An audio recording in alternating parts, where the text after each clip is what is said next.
Okay, so I'm still marking your scripts. Some have received the feedback, some have not yet. Bear with me if you have not yet received your script back.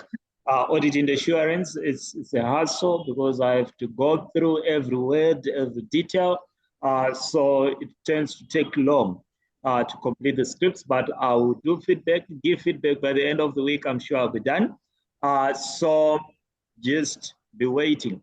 That is if you have not yet received your responses.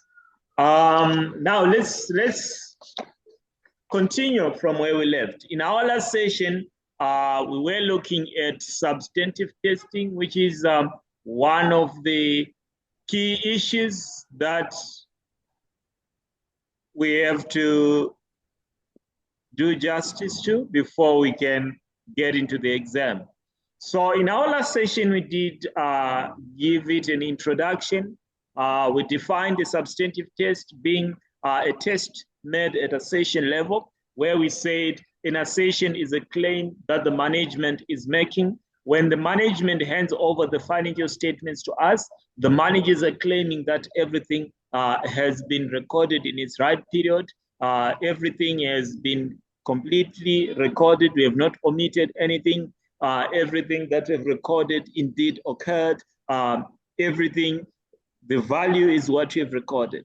There is the accurate valuation claim, then existence, rights and obligations, presentation and disclosure. These are claims that management are making when they hand over the financial statements to us. So if you are performing a substantive test, we did mention that a substantive test, you need to tell us what the auditor must do. That is the audit procedure. We also need to know where the procedure is to be carried out. Could this be a document? Could this be a person? Could this be an asset? So we need a better insight of where the procedure is to be carried out. Then also the reason behind the procedure is crucial. Why do we have to conduct the procedure? If we are reviewing, why? If we're inquiring, why? So we need an understanding of why the procedure is being carried out. Then also, I gave an example of how we can construct the procedure.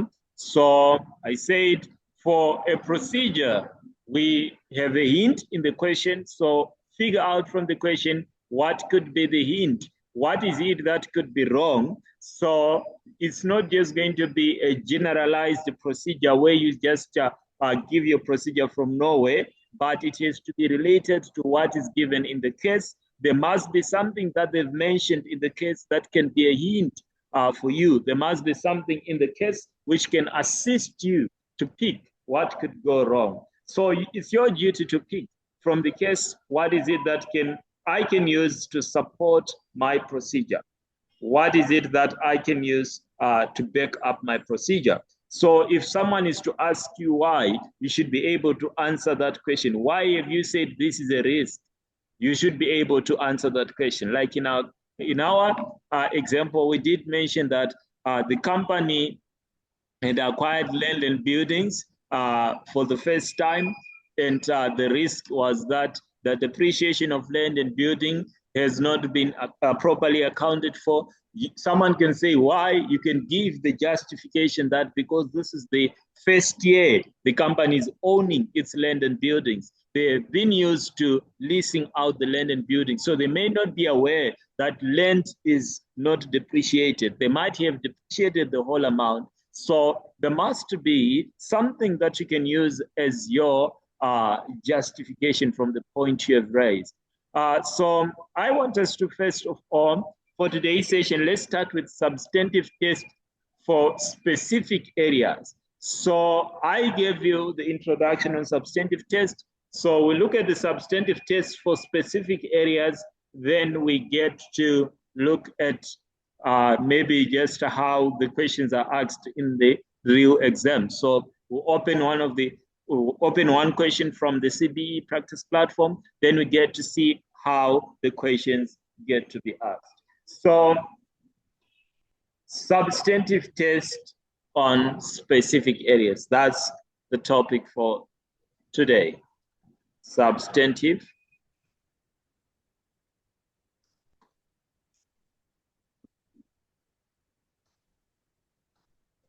for specific areas.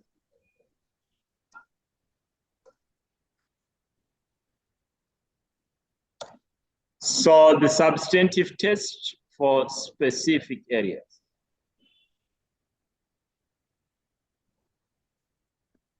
Substantive test for specific areas. So we did look at what the substantive tests are, and we did look at how basically you can structure your substantive test. But now we want to break down the key areas that the examiner normally asks you to perform substantive tests on. So the examiner is fond of certain areas like receivables. It's likely if you are to get a question paper, in 3 out of 5, you get a question on receivables. So I'm not saying the question is always going to be there. That's why I gave it a 3 out of 5. Unlike a question on audit risk and auditor's response, that one, it's a 99%. You get a question on audit risk, you get a question on test of controls. But substantive test, yes, you get a question on substantive test, but for receivables, it's not a guarantee, but it's an area that the examiner is fond of. So in most questions, you get it. So if you are conducting substantive tests on receivables, what is it that you want to prove? You want to prove the balance of receivables. We want to prove whether the balance that they've recorded in the business for receivables, is it a correct balance? Did they not overstate the receivables? Have they not understated the receivables? So each area has a key risk. Each area has a key risk. Remember, you're testing to prove something. The key risk with the receivables, remember the receivables at this level, these are the people that are owing us money. So the key issue here is that the client that you're auditing is likely to overstate the receivables. They are likely to tell us that we have a lot of money, we are rich. But where is the money? They will tell you, no, it's people that are owing us. The moment that they pay us, we're going to be rich. A lot of money is being owed to us, but don't worry. So you're owing someone, you tell them, no, don't worry. Once I get my payment, I'm going to square you. Once I get my payment, I'm going to clear my balance. So I need to verify, is this person really being owed money? So the key issue is that the client can overstate. They will tell you that I'm being owed millions, while it's maybe it's just 500,000 that they are being owed. So the receivables, these are likely to be overstated. These are likely to be overstated.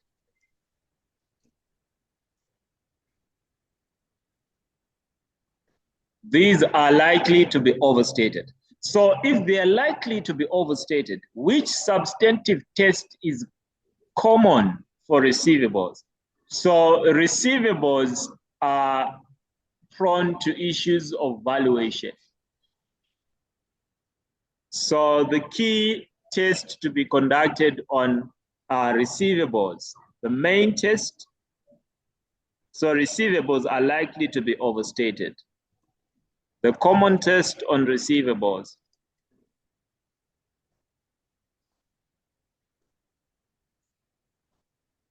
is valuation and existence.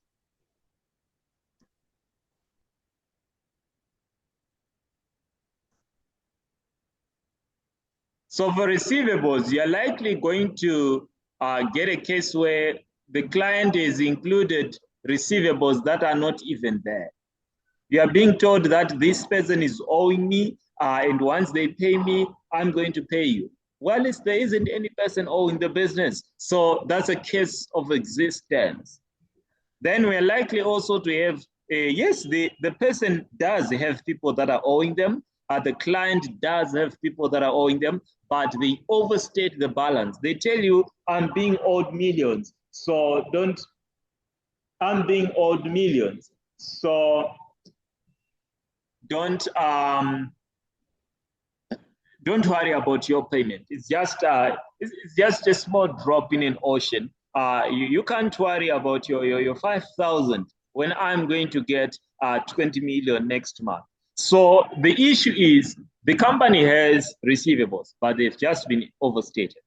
But existence is actually a case where the receivable is not there, but they've just fictitiously created an amount and included there.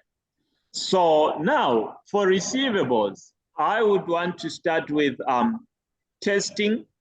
If the question say carry out a substantive test to test the valuation of receivables.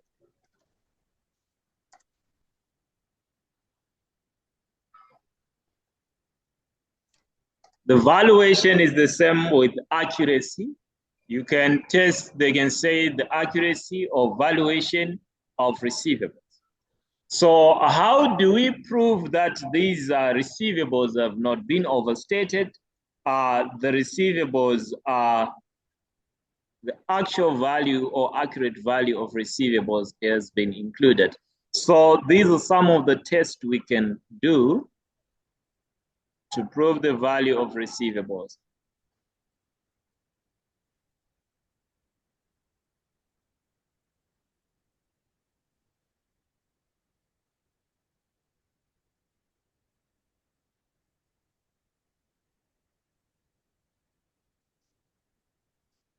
Okay, so testing for receivables. The first thing you can do is conduct a receivable secularization. So how can you prove the balance of receivables? So conduct a receivable secularization.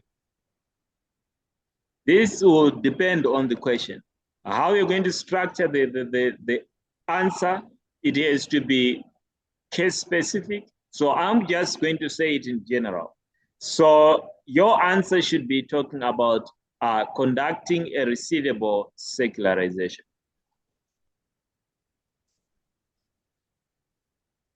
For a sample of receivables.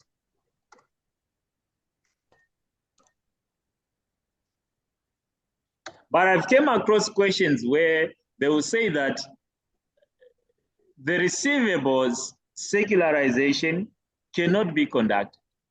So don't be just quick to say, if the question say, maybe you read the question, conduct a substantive test to prove the value of receivables. Then you just write conduct receivable secularization on a sample of receivables without even reading through the case. Something in the case can indicate that it is not possible for the business to conduct receivable secularization. So you don't just rush to give that test. Consider, does it relate to the question? Is there supporting evidence on the question? Then also, we can get the invoice and recalculate a sample of the invoices. We can get a sample of the invoices. Let's recalculate and agree the amount that we are going to get with the amount that is recorded in the books, because we can have a case where, of course, yes, these people bought goods from us on credit, but we overstated the amount. So recalculate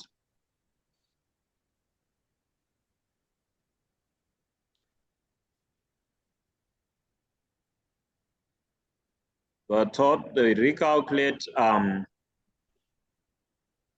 and agree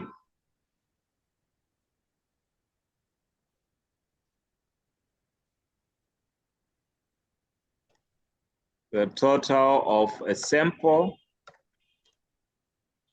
of the sales invoices.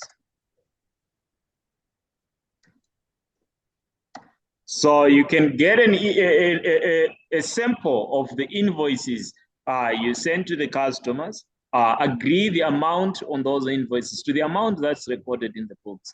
So why do we work with samples in most cases? We can't test everything. We just need to pick a sample. We can just pick a sample rather than everything. Then another issue could be they've not created bad debts. So another way in which receivables can be overstated is the company knows that there are certain debts that will not pay, but instead they don't create a provision for bad debts. So failure to create a provision for bad debts is also failure to create a provision for bad debts is also a potential problem. Yeah, it's also an issue that we can use to overstate our receivables. So we know that there are certain debtors who are not capable of paying, but what are we supposed to do in proper accounting terms? Once we are suspicious that some of the receivables are likely to default, we are supposed to create an allowance for receivables. We are supposed to remove them from our receivables we are expecting to pay. If we don't do that, we have overstated the receivables. So that's another area where the client can play around with. So, and also those are the typical areas that the examiner also loves, which are not on the open. Someone will just think of, okay, how can receivables be overstated? So it means they've included. It's easy to think of them including receivables that are not there. But points such as provision are a bit hidden. So yes, that's another point to talk about, a case where the company did not create the allowance for receivables. So if the company did not create the allowance for receivables, how do you pick that? So to check whether they've created an allowance for receivables, you need to review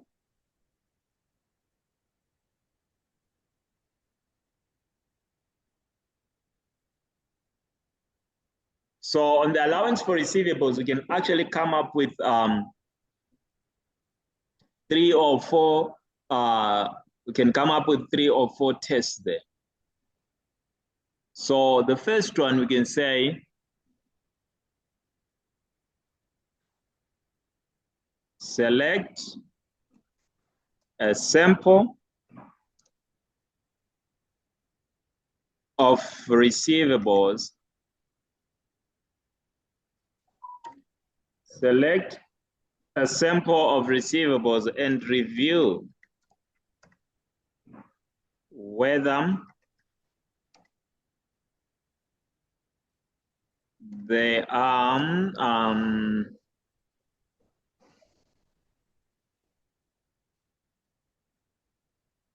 there are any that are overdue.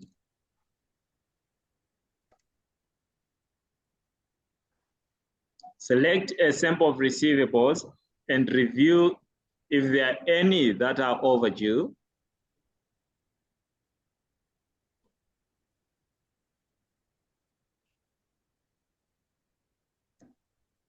For the overdue debts,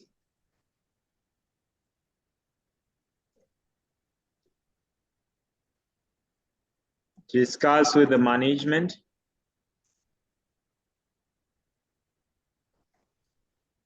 For the overdue debts, discuss with the management.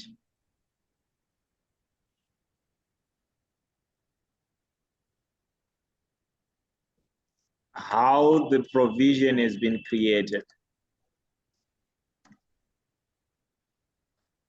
So for a sample of those receivables which are overdue, you can discuss with the management, understand how they created a provision for those. Or for those that are slow moving, we need to understand how are they creating a provision. So yes, they might be creating the provision, but how are they coming up with the provision figure? Because they can create a provision but understate the provision. Or in some cases, they might not be creating a provision at all. So we can also review the board minutes. Review the board minutes that they had in the company. Review the board minutes to identify whether there are any significant concerns.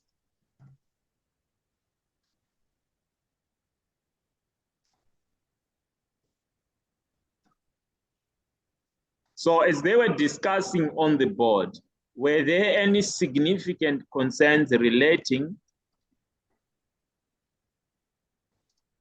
to payments by customers?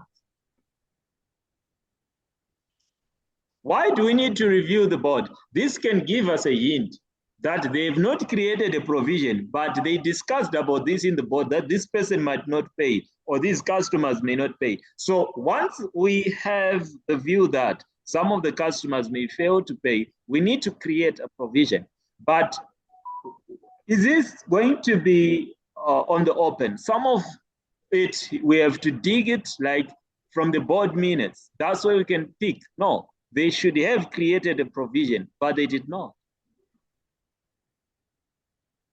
Or we can also review communication with the customers. We can review, you can call them correspondence.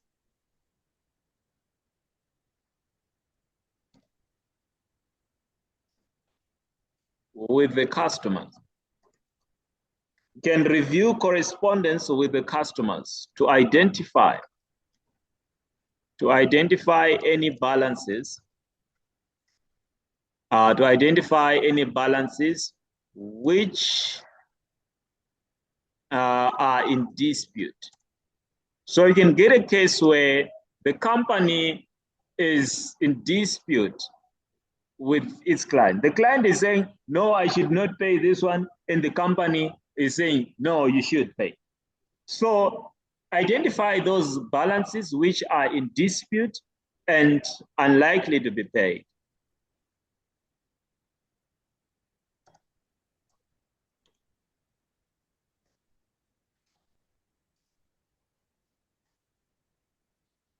And review how they, and confirm or you can say, and inquire from the management how these balances were dealt with, and inquire from the management how these balances were dealt with.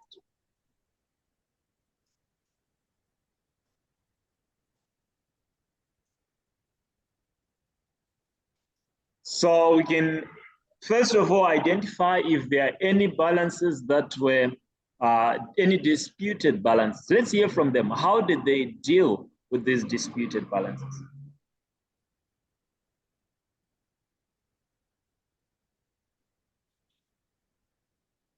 Then the provisions are estimates.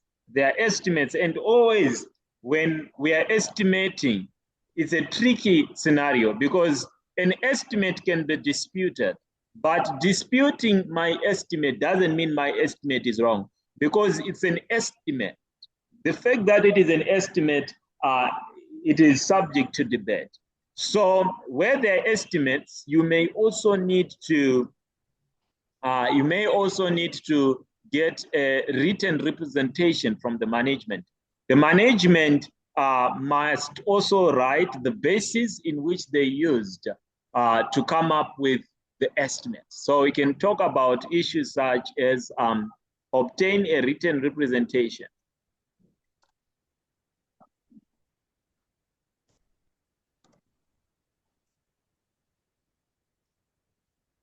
from the management.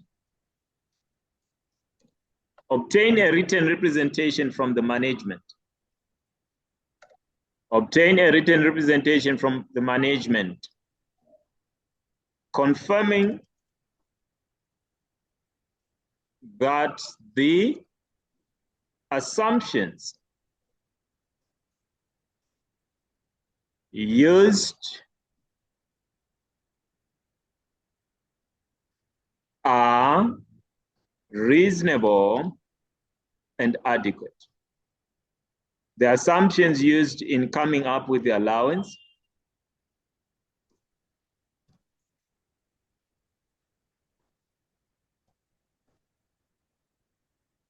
are adequate and reasonable.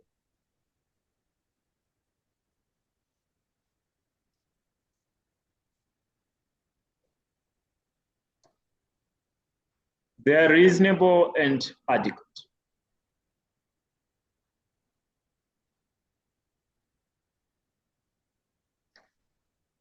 Then the last one may be to just add on to your points. You can just even recalculate it. So the allowance might be there, but the amount that they've recorded might not be the correct amount. So you can recalculate the allowance for receivables. All these, they build up to the balance of receivables recorded.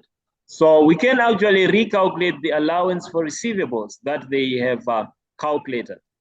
Then recalculating the allowance for receivables that they have calculated to confirm its accuracy. So we can recalculate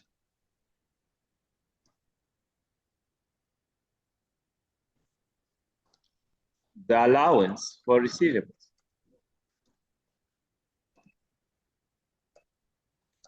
to confirm its accuracy. Please, it's not a one size fits all. There are quite a lot of ways you can express that.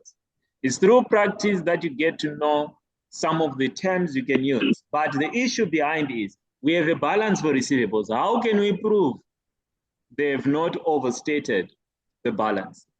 They are not lying to us. These are some of the ways we can use. So the list is not all, but these are some that just I could maybe memorize. But now let's add also, we have said the other issue is existence.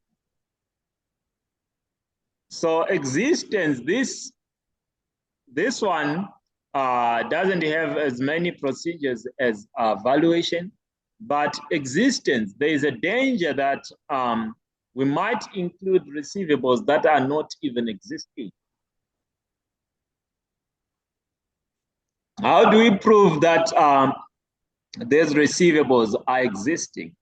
So we can conduct secularization as well. So this first procedure, it works for both. Secularization, remember, this is where you are sending secularization letters to the receivables for them to confirm the amount that they are owing. So you send letters to these receivables asking them to confirm the amount they are owing. So if you send the letter and someone does not respond, it becomes worrying. How did this person not respond while the company is saying the person is owing them? So there is a danger that this person might have been included as part of our debtors, but there isn't any person like that. If they are a real person, why have they not responded? Then another issue could be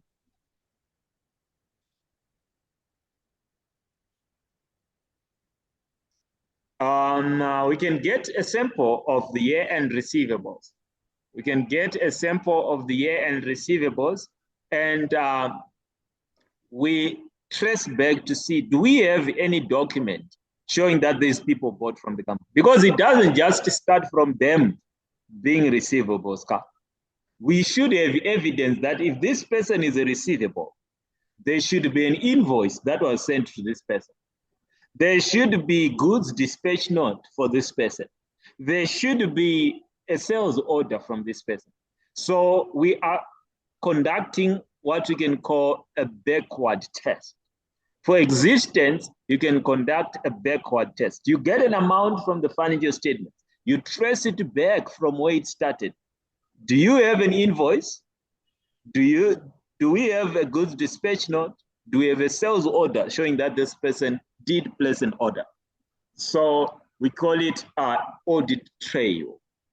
If you are tracing the documents, we call it audit trail. So you conduct a backward test, an audit trail, but a backward test, going from the balance in the financial statement, tracing back to the source document. So select a sample of year-end receivables. Select a sample of the year-end receivables. You select a sample of the year-end receivables and agree back. You agree back to the valid supporting documentation, supporting documentation of the goods dispatch note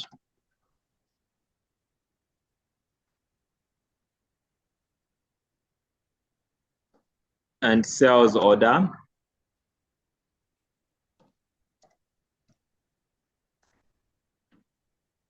So you are tracing back to the originating documents to ensure that indeed the goods were dispatched to this person and an order from this person had been met. So that's just testing to prove that this person exists. That's to confirm the existence. Okay, let's move on. We don't have only receivables. The other, by the way, I'm not going to give you an exhaustive list here. I'm just picking the key areas. That's why you need to practice. I give you a skeleton, you add more flesh to that skeleton. So if you are going to just end here with this information and you think you're going to pass the exam, that would be a disaster. So let's look at the other area, that's revenue. That's revenue. So for revenue, what is the key risk for revenue? So for revenue, the key issue here is, so for revenue, the key issue or the key risk, again, for revenue, it's likely to be overstatement. Because overstating revenue, it overstates profits, it tends to attract investors. So the key risk with revenue is overstatement. So the key risk is overstatement. So there is a high risk that the balance for revenue might be overstated. They've included revenue. They have included revenue for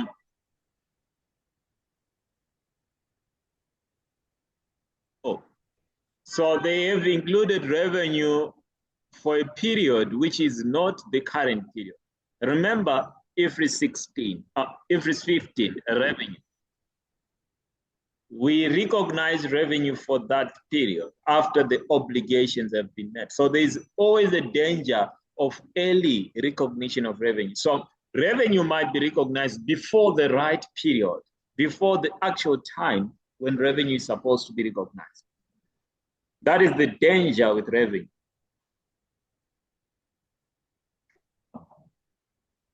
Just confirm, team, are we together? Can you guys hear me? Yes. Okay. So what is the issue with revenue or the test that we are likely to conduct on revenue? Revenue really, we can conduct tests on the questions on revenue rather. They are not likely to be specifying one assertion. So questions on revenue, in most papers, they are just conduct a substantive test to prove the balance of revenue. Because the individual assertions, there isn't really much in most cases to talk about. So if you are conducting the substantive test on revenue, you need to mention which assertion are you testing. So we want to prove the balance for revenue. Just think of what could go wrong and what can we test. So we can have a case where they've included revenue for a period which is not this period. That's what is the first to come into my mind.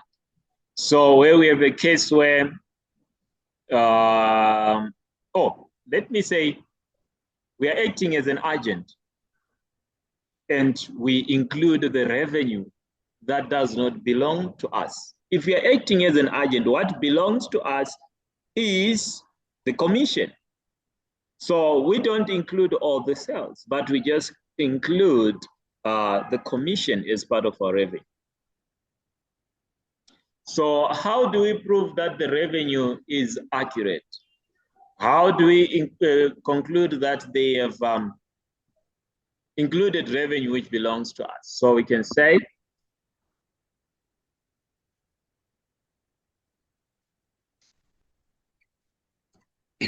for the sales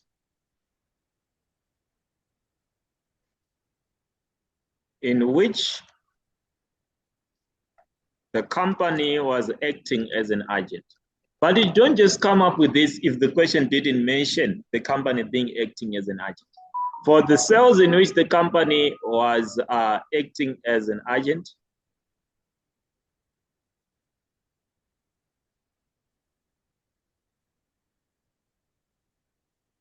obtain a breakdown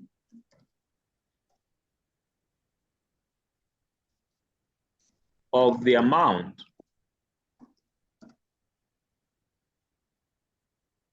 included in the revenue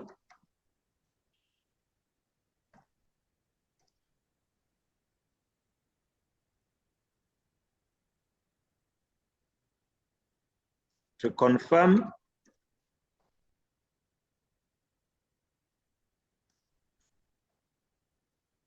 that it is only the commission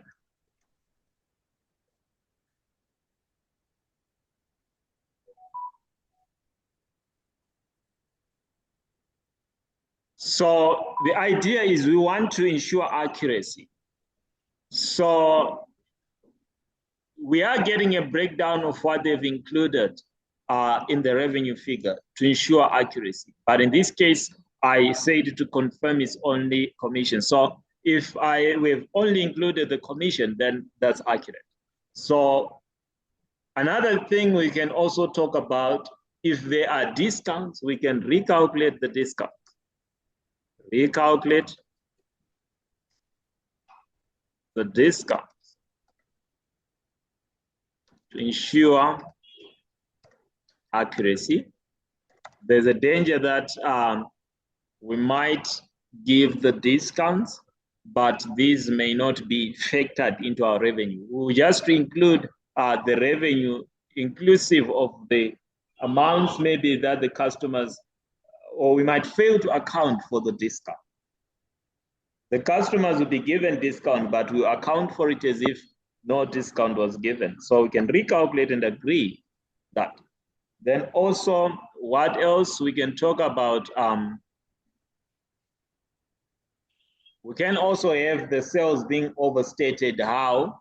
Where the amounts of sales, the sales that has been recorded is different from the price that was being charged.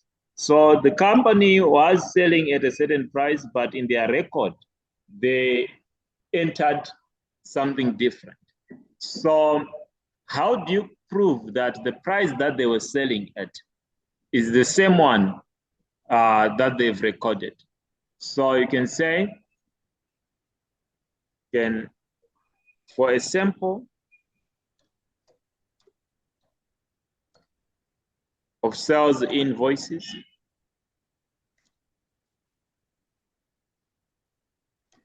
these are the invoices that the company has sent to the customers. Agree to the standard list, sorry, to the standard price. Agree to the standard price to confirm accuracy. Again, this is for accuracy more. So we want to consider the prices that they were charging. Are they the same with the price in their system or with their standard prices?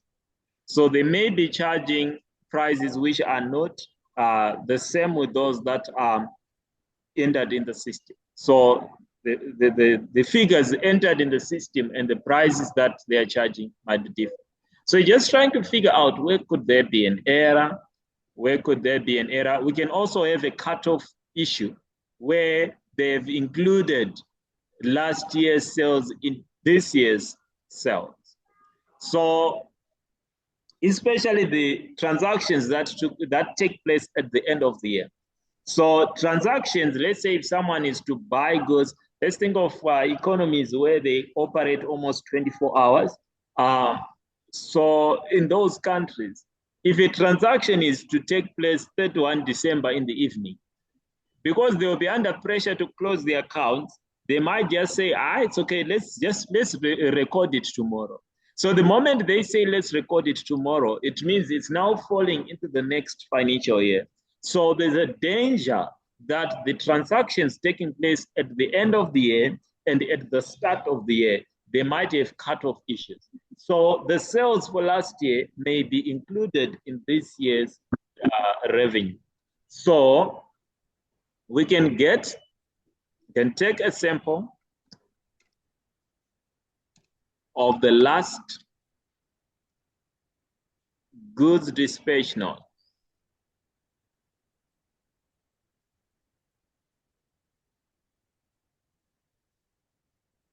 And ensure that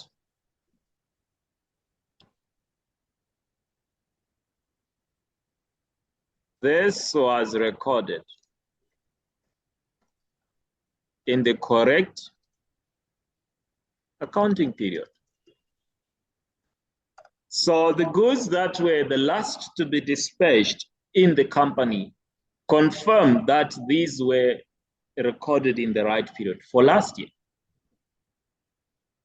Even for this year, but in most cases, revenue is overstated. So it's rare that for this year it might. So we might actually understate for this year. It's possible that the sales for this year may be recorded next year.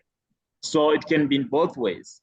But since we are dealing with overstatement, there is a danger that last year's revenue may be included in this year's revenue.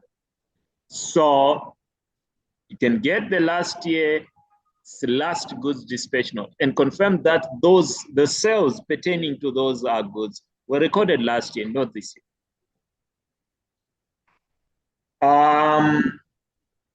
What else can we talk about for revenue? You can say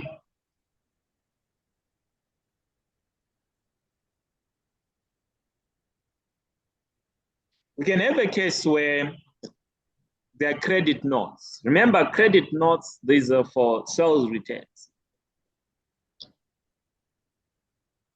So the credit notes, once credit notes have been issued, the implication is they are supposed to reduce our sales. The credit notes are supposed to reduce our sales. So select a sample of the credit notes. Select a sample of the credit notes, raised, and trace to the original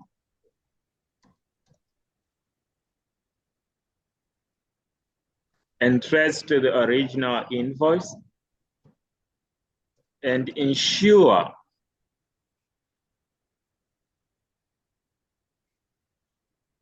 that the invoice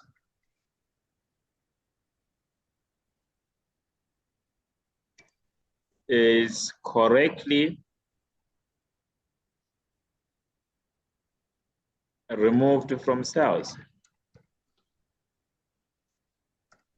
So the portion of the credit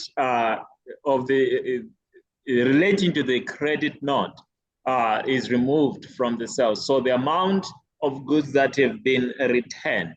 This needs to be removed from the sales, because if someone is to buy and return the goods back to us, those are supposed to be excluded from our sales.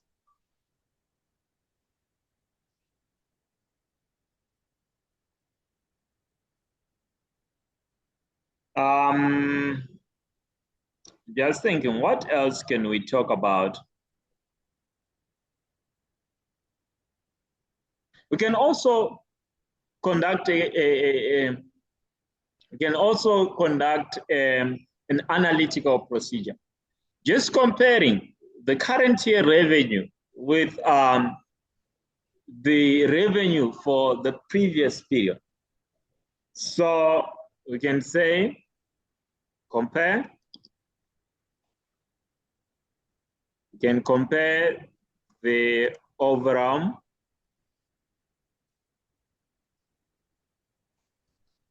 level of revenue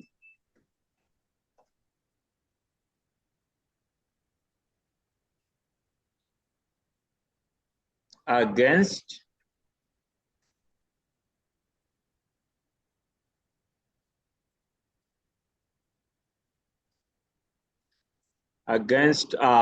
the prior year,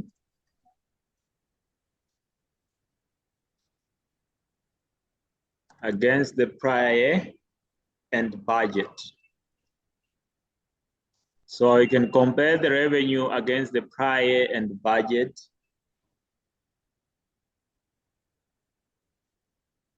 for that year,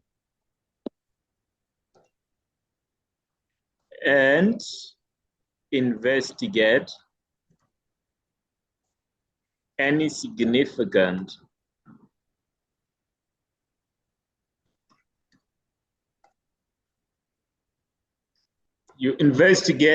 significant differences. So you compare the revenue against the prior year. So if last year the revenue was very low, and even the budget showed that the revenue was going to be very low, but suddenly the revenue is very high. So that could be something to think of. This could be an issue. So the procedure here is analytical procedure. And what we want to prove in most cases here is to check whether the revenue has not been overstated. So if there is a significant difference, it could mean that the revenue has been overstated, or in terms of the assertion, it's overvalued. So it's still on valuation.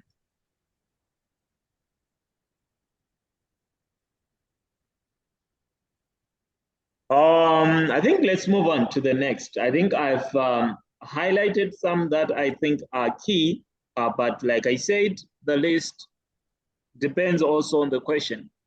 So you look at the question. From the question, what could be wrong with revenue? From the question, what could be wrong with revenue? And also maybe making use of ratios. The analytical procedures, you can compare the revenue figure, or we can make use of ratios. So we can say, I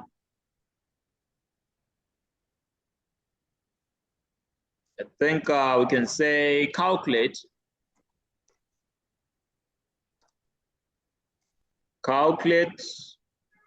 the gross profit margin. Calculate the gross profit margin and compare. Calculate the gross profit margin and compare to the prior year. And compare to the prior year. If there are any significant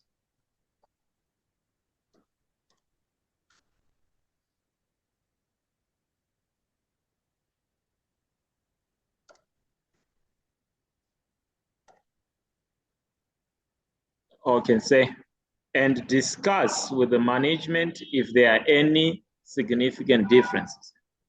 Prior and discuss with the management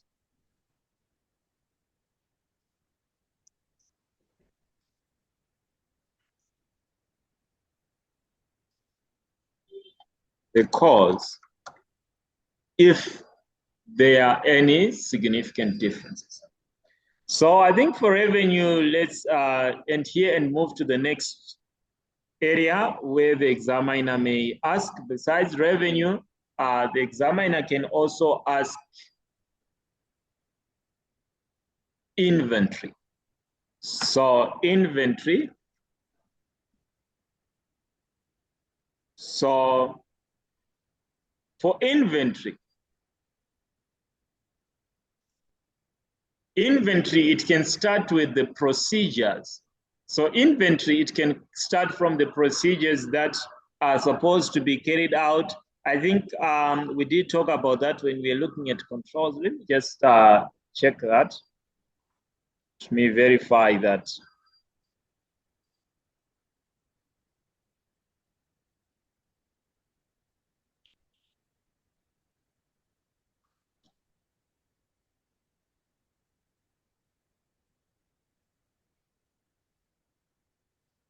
The inventory system. Yes, we did look at the inventory system. So what could be the key risk with inventory? Inventory and receivables, the risk, again, is almost the same, it's valuation. So there's a high risk that inventory can be overvalued.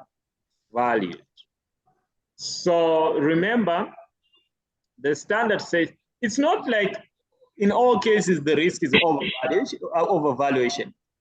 For assets, yes, it's overvaluation. For revenue, overvaluation. But for liabilities, the key issue is undervaluation. For expenses, they can be undervalued as well. So it's always the risk is to make the organization look better.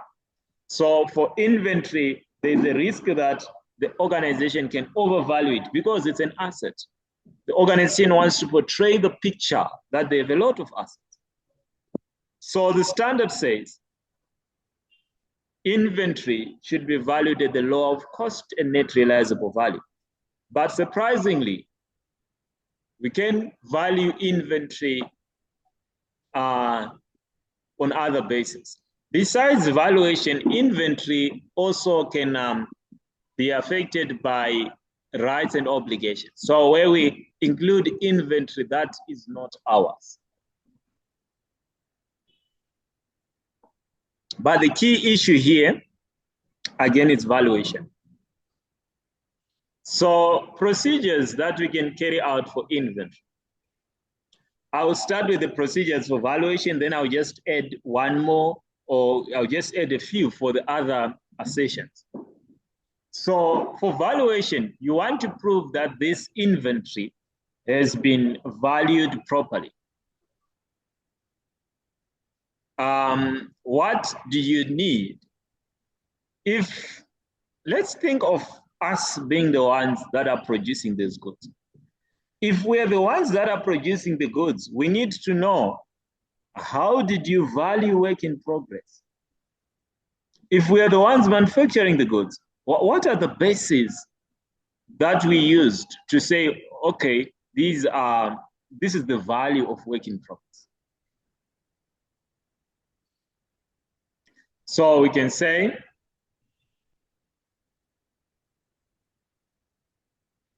discuss with the management. Because this is a judgmental area, that's why we can discuss with the management. Discuss with the management the basis used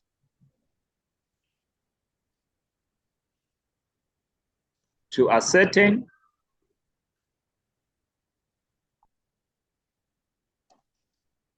the degree of completion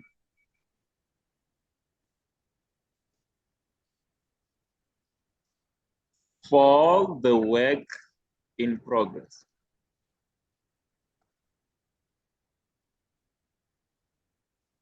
to determine the accuracy in valuation.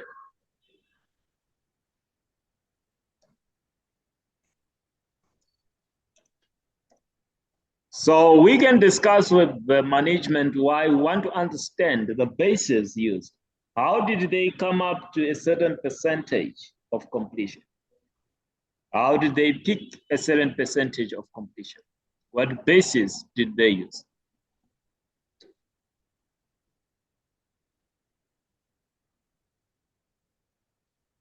Then let's move on. Besides that, we can also talk about, because inventory is valued at the lower of cost. That's what I know, cost and net realizable value. So the cost, I need to agree the cost that they've recorded to the purchase invoice. Because yes, they might value at the low of cost, but a wrong cost. We need to agree this cost. Yes, they've not produced, they've bought it, but at what price did they buy it? So we can say, for a sample,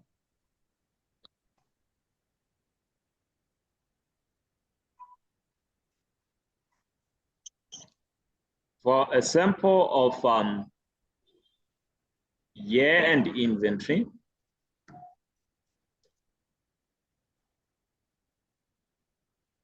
agree the cost,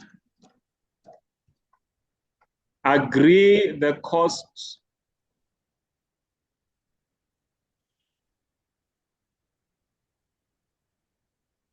agree the cost to the purchase invoice.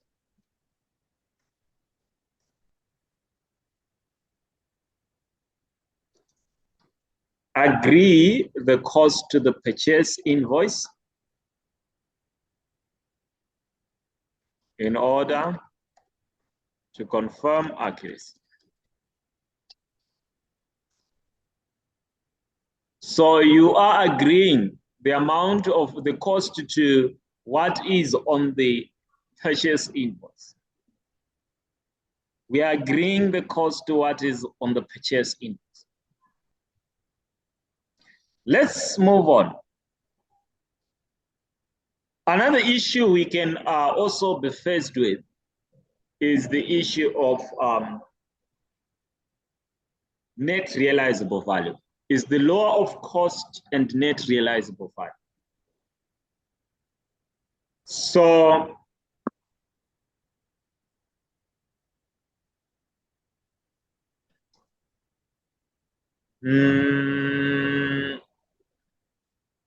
the net realizable value, this is what the inventory will be able to fetch in the market. So yes, the cost might be lower, but there's a danger that in most cases we assume the value is always higher. The net realizable value is higher. But in some cases, there can be conditions rendering the net realizable value lower than the cost. So there's a danger with continue recording the inventory at cost when the net realizable value is now lower than the cost. So what can show you that the net realizable value could be lower than the cost? The first issue we can talk about is when the market value of that inventory is falling. So in the market, the price for that inventory is falling. So we can say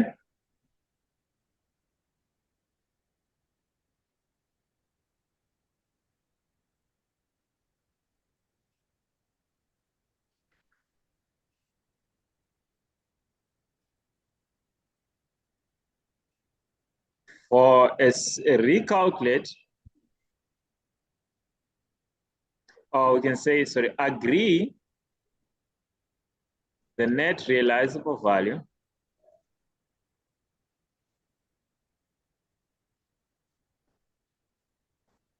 of a sample of inventory to the market value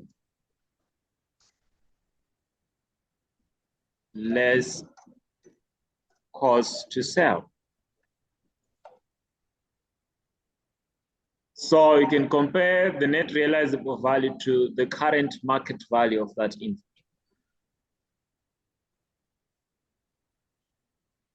Then for inventory like receivables, we need to create a provision for slow moving inventory.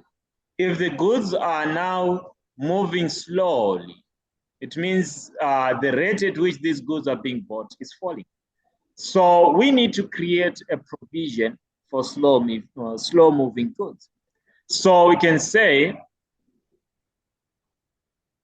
for inventory, for slow moving inventory, for slow moving inventory, for slow moving inventory,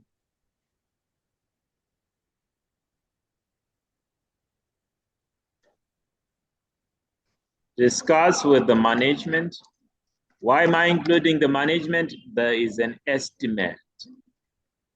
Discuss with the management whether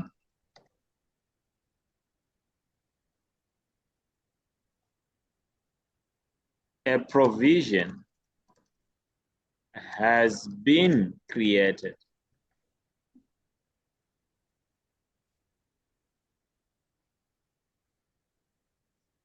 so all these are to prove the value, because once they are slow moving goods, we need to create a provision for slow moving goods, an estimate of those that will maybe end up getting expired, they'll end up not being sold.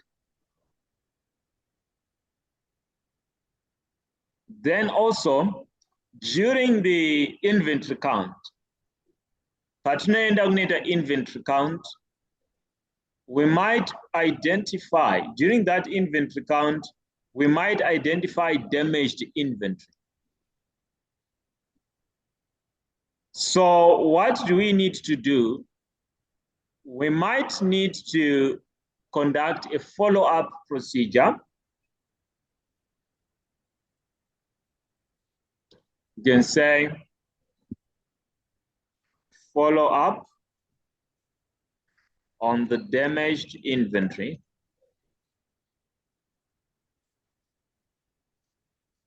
Follow up on the damaged inventory identified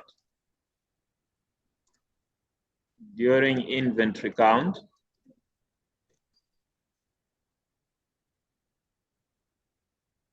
and ensure that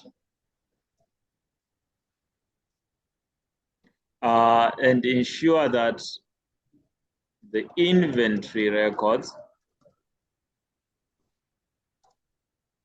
have been updated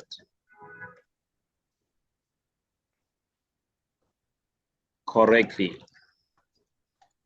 and ensure that the inventory records have been updated correctly.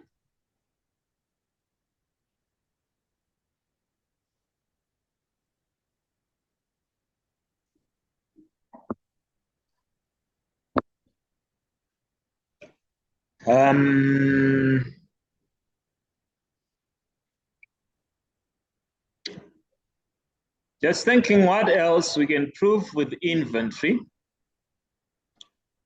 So besides the valuation, we can also go to the issue of proving, does this inventory belong to the company? So if we have inventory, we also need to verify, does the company have rights over that inventory?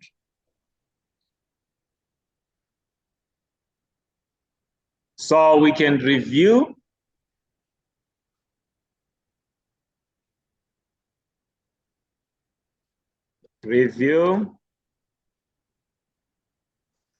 the name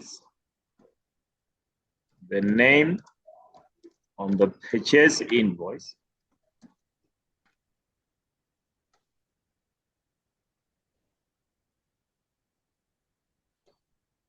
or supporting documentation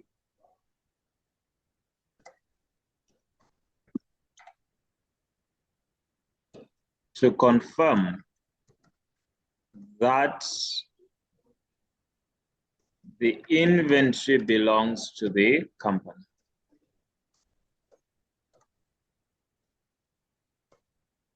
We want to give that assurance that it belongs to the company.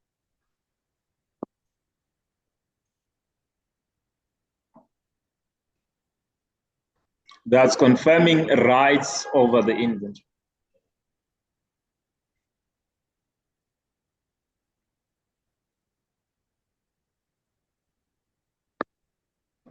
Then we can also have a case where we have consignment stock, goods which are still on sale or return basis. So for consignment stock,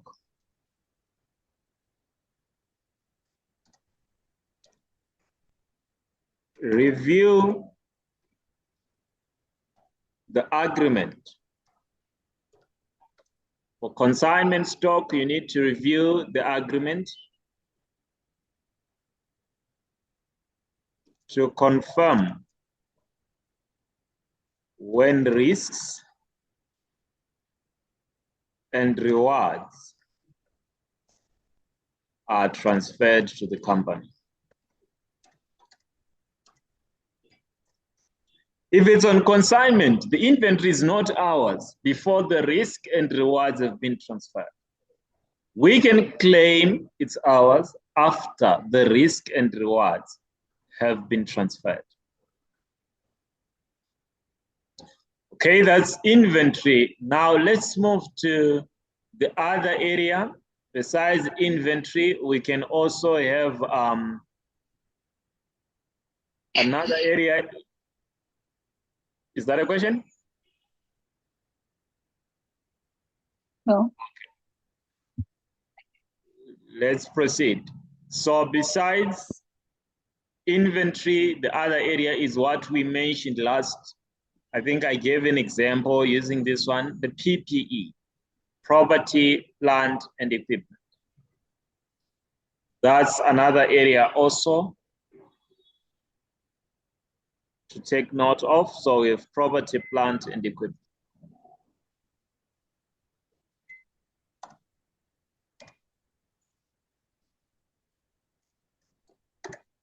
Property, plant, and equipment.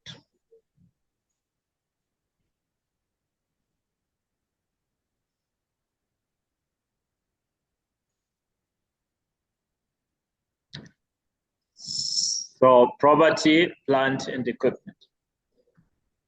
So with property, plant, and equipment, what are the possible issues with property, plant, and equipment? Again, we are still on overstatement. There is a danger because this is an asset. The company wants to portray a picture that it is doing well.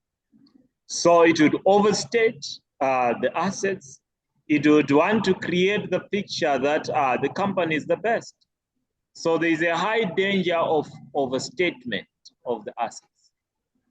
There is a danger that the company can include assets that are not even existing as part of our assets in the business.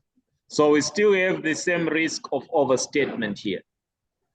So the key issue is still overstatement. So which are the prone assertions, the claims that we normally test? For PPE, we can take completeness, yes. Valuation, yes. Existence, rights and obligations. Generally for PPE, yeah, those are key issues. So because for PPE, we might fail to include all the assets, that's completeness. We might record assets that are not their existence. We might record assets that do not belong to us, that's rights and obligations, or we might record the wrong value. So let me just give the assertion, the test, then in bracket, I'll indicate which test this is about. So let me start with existence. What can we say about existence? So for existence, there is a danger that the asset might not be physically existing in the business. So we can say for the assets that are in the asset register, we might need to go and see them. So we can say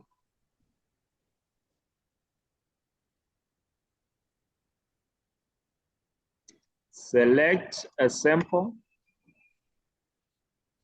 of assets from the non-current asset register. Select a sample of assets from the non-current asset register and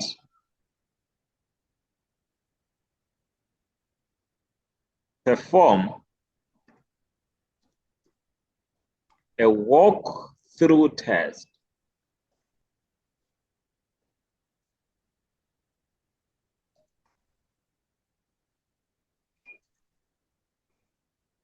Confirming their physical existence.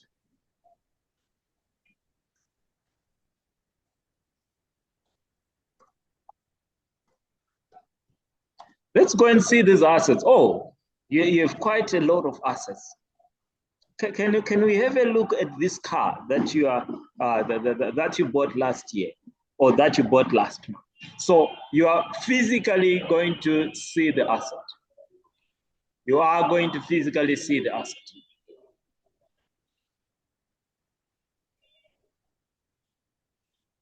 Besides that, there could be also an issue where an asset has been sold, but we're still reflecting this asset in our books. There can be a problem like that. The asset has been sold, but we are still reflecting it as if it's existing in our business. So we can say, for example, or normally we don't dispose a lot of assets. We can't dispose 100 assets in the business. So where we use a sample is where we can't test, we can't check all of them. So we can say for the assets disposed.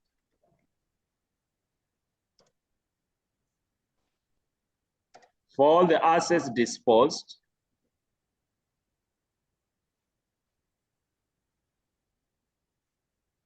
review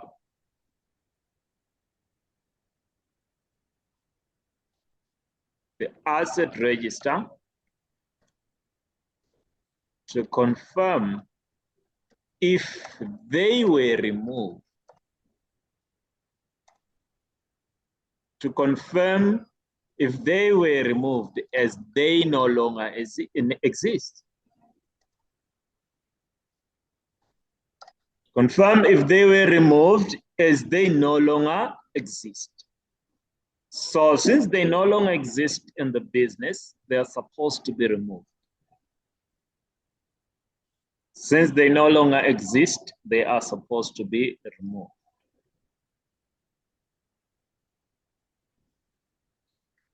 Okay.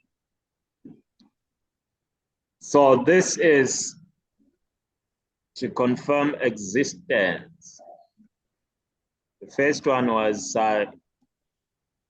indicating that it's existence. Then we can also have a case where there are assets that are in the business, but we have not included all of them. So there is an opposite issue here.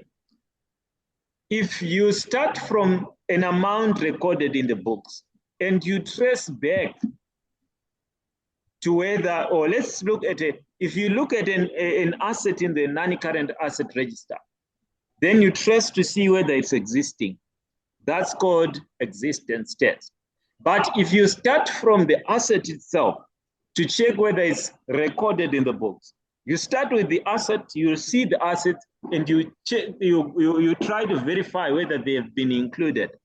That is called a completeness test. So the difference is simply the direction of testing. For an existence, we started from the amount in the books, and we trace back to, does this exist? Then if it's now completeness, we are starting from the assets that are there. We test or we check to see whether all of these have been recorded. So we can say, if it's now a completeness test, we can say,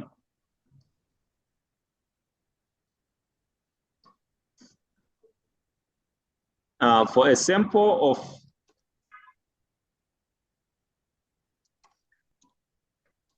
of the physical assets, for a sample of the physical assets, trace to the asset register to confirm that they were, or we can say, and agree that they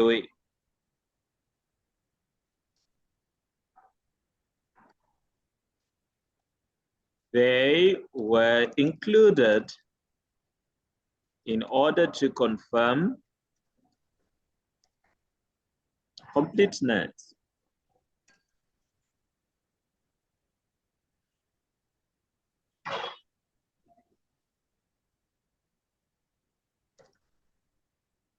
In order to confirm completeness.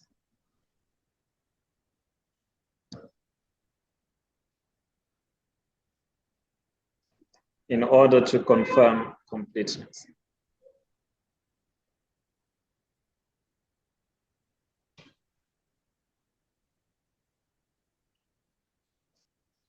In order to confirm completeness.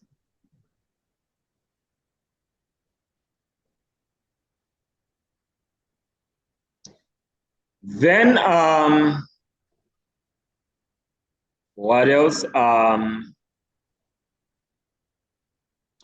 So if we are to have additions, if we buy new assets, we can also get a breakdown of the additions to confirm, like the same thing with disposals. When an asset has been disposed, there is need to confirm it has been removed from the books. At the same time, when an asset has been acquired, there is need to confirm the asset has been included. So obtain breakdown of the additions.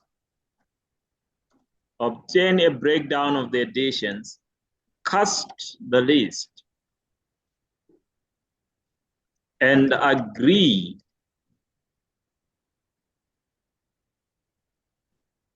the inclusion in the non-current asset register.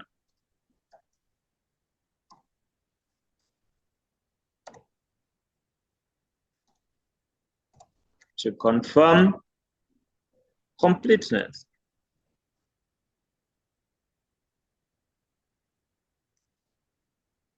To confirm completeness.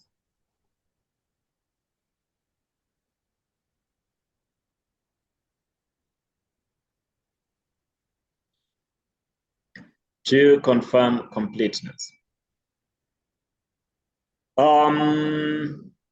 Okay, then besides completeness, we might also need to check, or we might need to verify, does the company own the property, plant, and equipment? So the same procedure we have talked about for inventory. You review the ownership documents, and agree the registration documents or ownership documents to the company's name.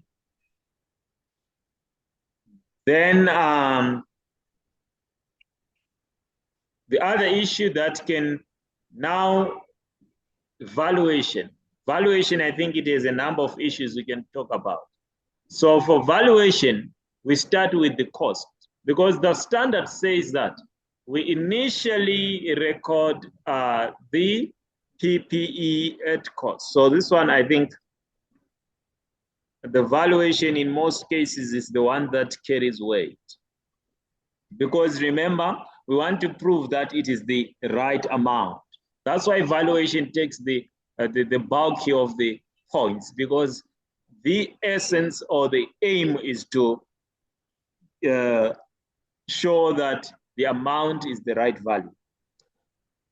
So for valuation, it can start from you understanding the cost.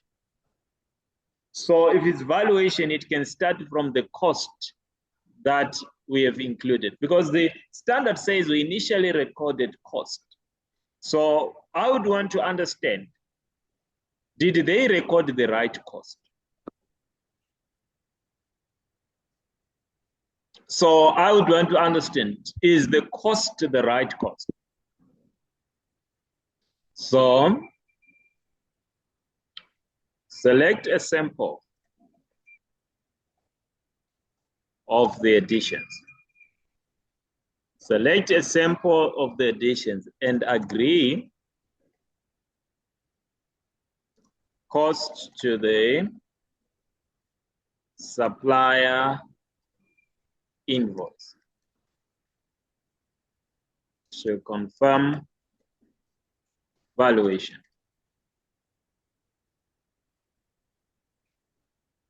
So we are agreeing the cost, select a sample of the additions and agree the cost in the asset register. You can say the cost in the asset register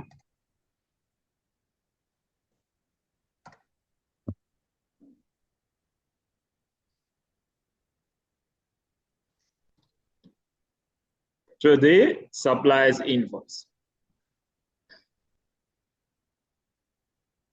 So I want to agree the amount that the supplier is saying they sold this asset to you for and the amount you've recorded in the books. Are these agreeing? Besides that, we can also talk about issues such as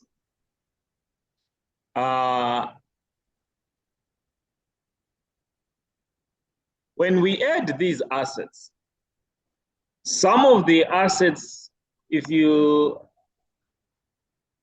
did IAS 38, thus we have research and development costs. The development cost is going to be treated as an asset. The research cost is an expense. The company can also have capital expenditure and revenue expenditure. Let's say we repair. Repair cost is a revenue expenditure. But if we extend a building, that's a capital expenditure. So there is also need to review the list of additions.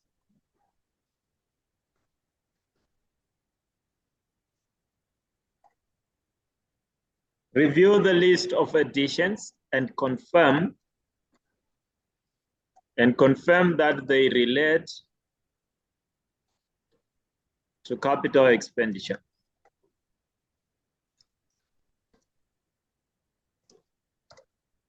Review the list of additions and confirm that they relate to capital expenditure.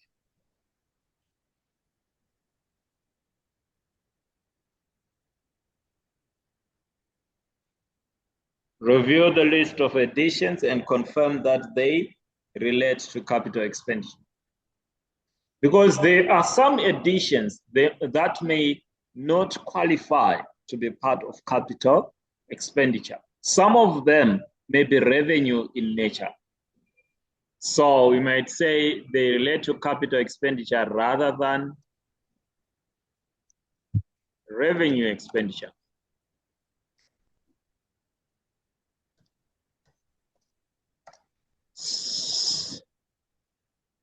To confirm, so these are to confirm valuation. So we want to ensure that the amounts that they've included as part of capital expenditure, they are indeed capital expenditure. Then besides that,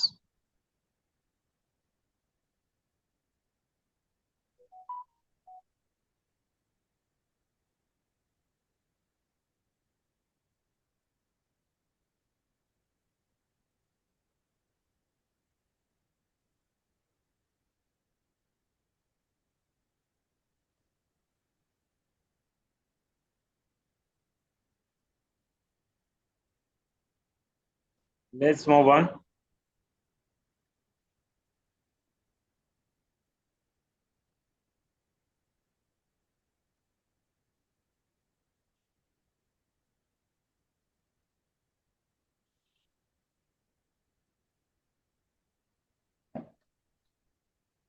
Let's move on. So valuation.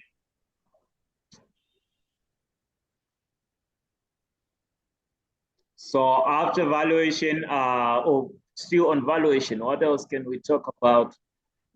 So for valuation, we need to consider whether the assets that are being added, when we buy assets, there is need for authorization by the board. So there's need for the board to authorize these acquisitions. So you might need to review the board minutes.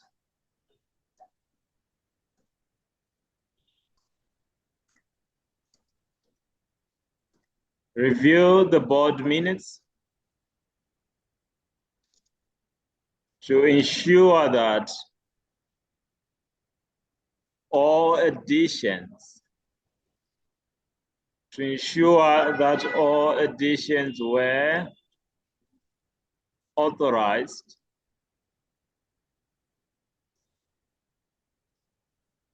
to ensure that all additions were authorized. And inspections have been done to confirm the value. So due diligence was carried out to verify the value. So it's not just someone who entered this, but there is a confirmation that the board agreed, let's acquire this at this price. The board agreed to acquire the asset at that particular price. So let's just add on a few more before we look at, I promise that I would show you how the questions will be asked in the real exam. But that shouldn't take us, we shouldn't waste time on that because those you can even view it on your own.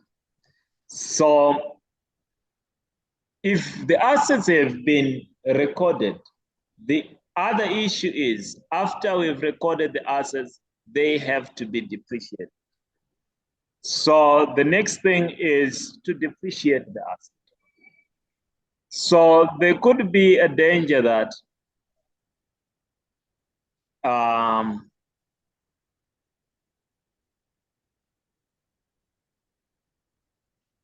can say for depreciation, we can say, because normally what can be a problem with depreciation is where the asset is disposed in that year. And once the asset has been disposed, it means also the depreciation for that asset must be removed. We can't really say for an organization that is big, they can have a problem with depreciation unless there is any issue that has been mentioned, like a case that I gave where maybe it's a new type of an asset.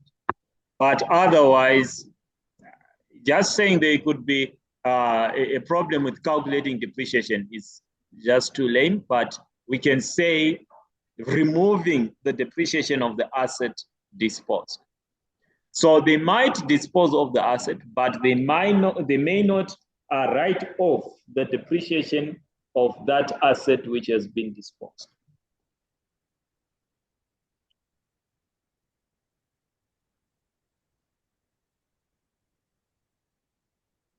So we can say for the asset disposed,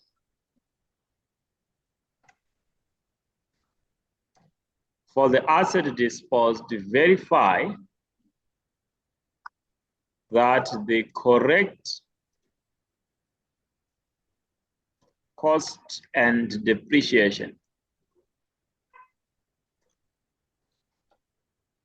has been removed from the asset register. Did we remove the correct cost and depreciation? Then another problem, especially when an asset is disposed, is profit or loss on disposal. So the disposal might take place, but we might not work out the profit or loss on disposal. So we can recalculate the profit or loss arising from disposal and agree with the balance, the income statement.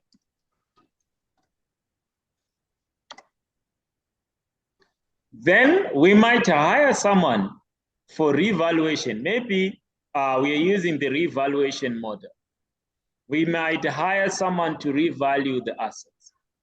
So if we are hiring someone to revalue the assets, there is need to ensure that the person is qualified.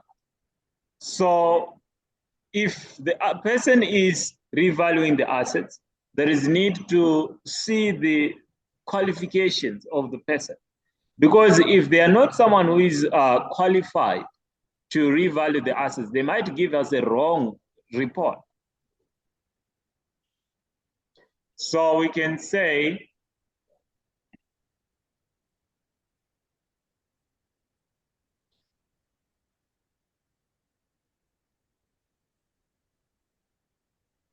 review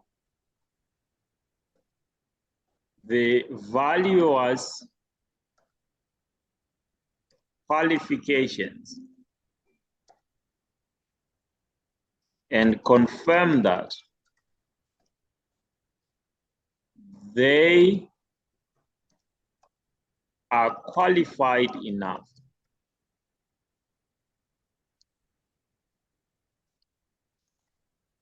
to perform the revaluation. Confirm that they are qualified enough to perform the revaluation. Then the valuer can give us a certain value, but it might be different from the one that we are going to qualify.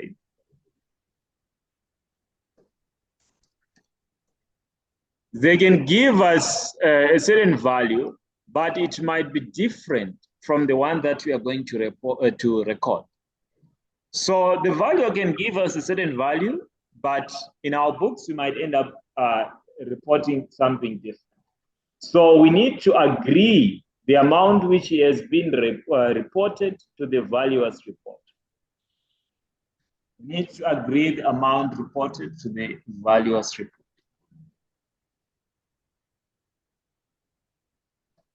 Agree the value of the PPE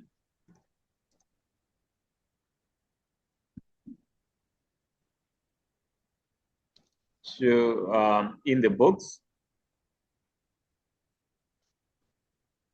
to the valuers report. To the valuers report, because the valuer can give us a certain amount, and in our register, we might end up recording a different amount. So these are it's part and parcel of some of the issues we can talk about under PPE. Then now we can go to, so I've looked at the main ones, but there are other areas as well. All areas, every balance, we can be required to verify every balance. It's not only these ones, but these are some of the common ones. But I will add, today I've looked more at those that are prone to overstatement. So I think in the next session, I'll just add on others such as the payables, which are prone to understatement, and also provisions, which are prone to understatement.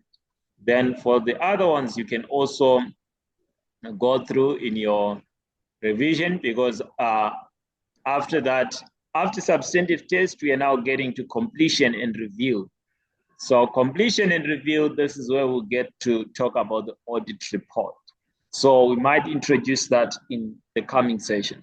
But for the time left, let me just allow me to open the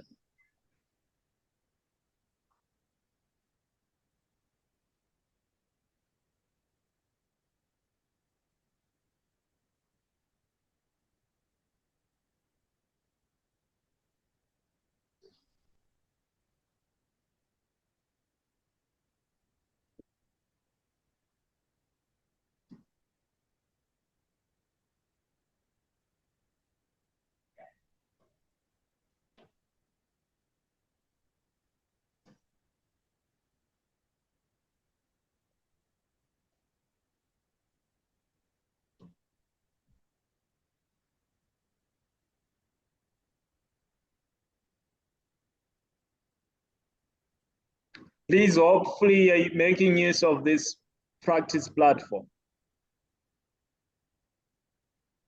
Make use of this practice platform. This is where you access ACCA past exam questions.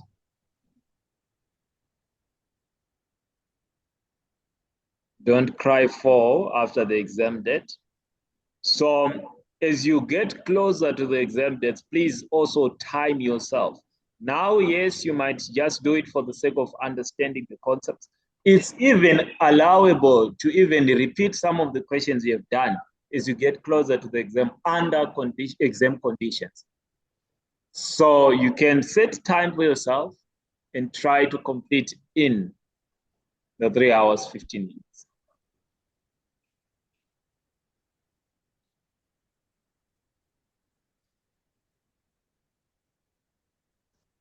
At least before the exam, at least you have 4 questions that you do under timed conditions. A lot of people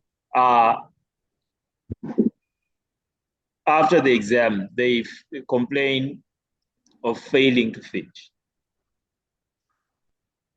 which is as a result of not practicing time management.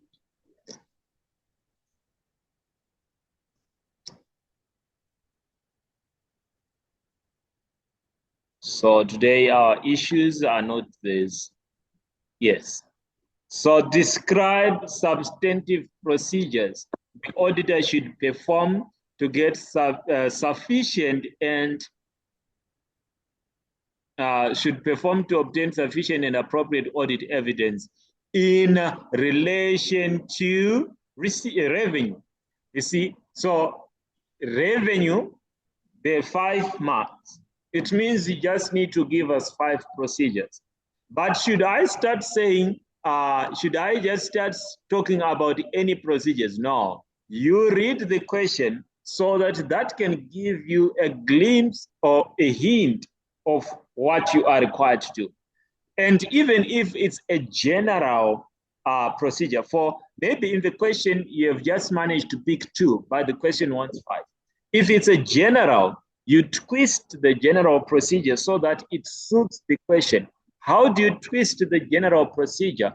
So let me say, but this is provided you have read the question. So we can say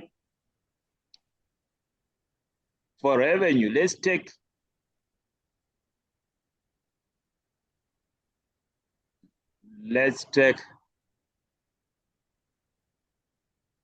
this is a general procedure.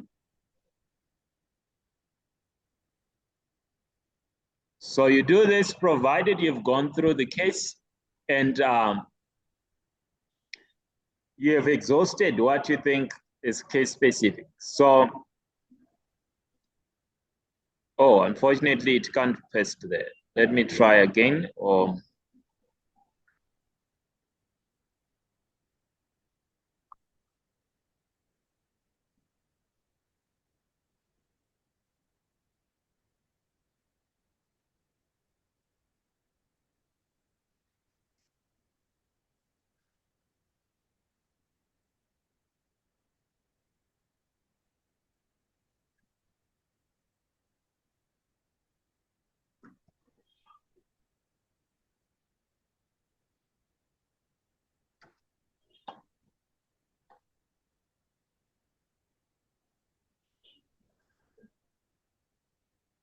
Let me try to use this. Okay, unfortunately, I'm failing to paste there. So, but what I wanted to bring out is that provided you have picked your general procedure, that was not where you don't have any direct link to the question, you try to align it to the question. How?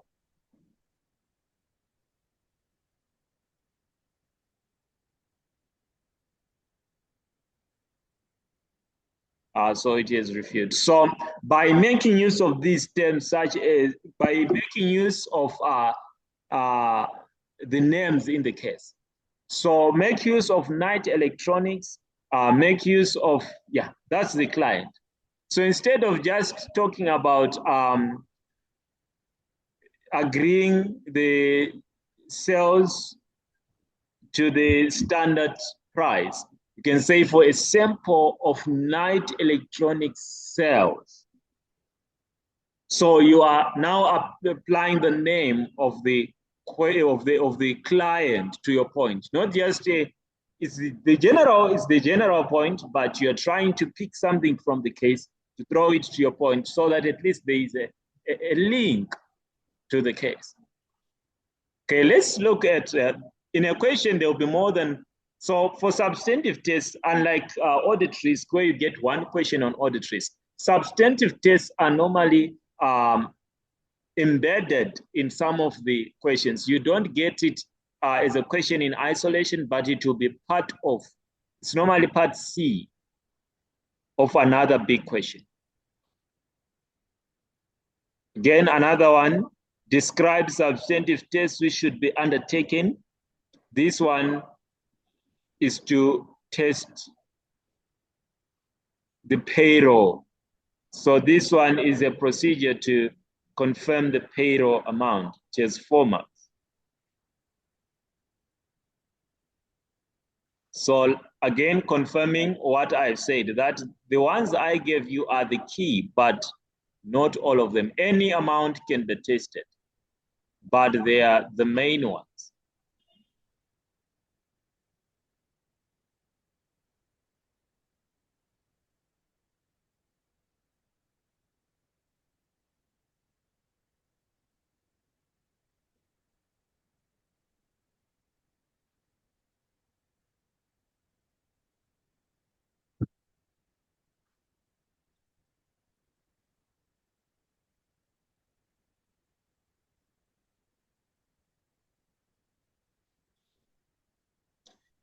Yes, there is this one. Describe the substantive procedure the auditor should perform to obtain sufficient and appropriate evidence.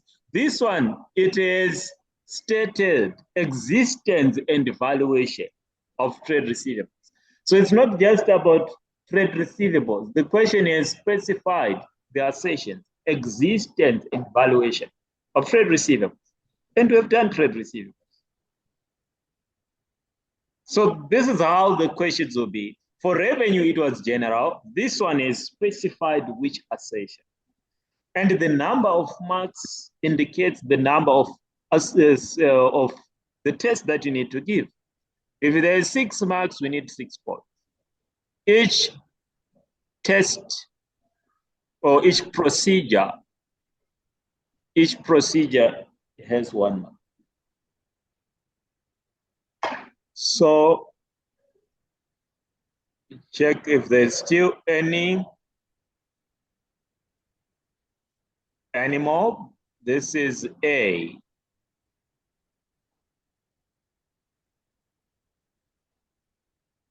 So there's another one on provisions. Substantive test on provisions.